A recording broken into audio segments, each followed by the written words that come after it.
Hello friends, welcome to my channel How To. In this video, I am going to explain the difference between IEnumerable and IQueryable in C Sharp. So let's start. So have you ever written a LINQ query that work perfectly but become very slow when the data is increased?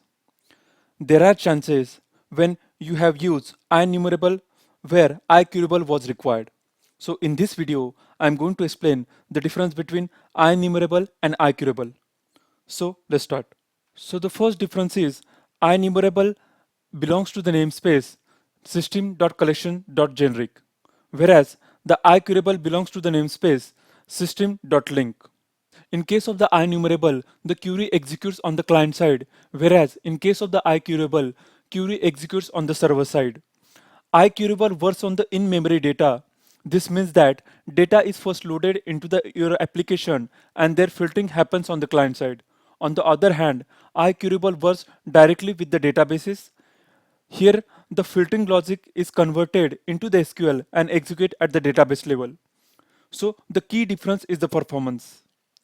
The next difference is IEnumerable uses link to objects, whereas IQueryable uses link to providers, such as EUp link to SQL.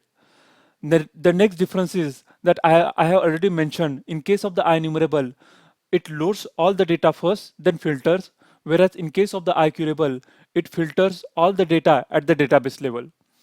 So that's why in case of the IEnumerable, it is slower for the larger data sets, and in case of the IQueryable, it is faster for the larger data sets. In case of IEnumerable, it cannot translate queries, whereas in case of the IQueryable, it translates queries to SQL. And the next difference is IEnumerable is used with the list, array, and collections, whereas IQueryable is used with the DB set and database. And the last difference is IEnumerable consumes more memory and network, whereas iQueryable has a provides optimized memory and network usage due to difference of filtering data filtration logic execution on the client side and server side. In case of the IEnumerable, the data filtration logic on the client side. In case of the iQueryable, the data filtration logic executes on the server side. So these are the basic differences between IEnumerable and iQueryable in C Sharp. So that's all. Thanks for watching my video. If you are new to my channel, please subscribe my channel How To. Thanks a lot.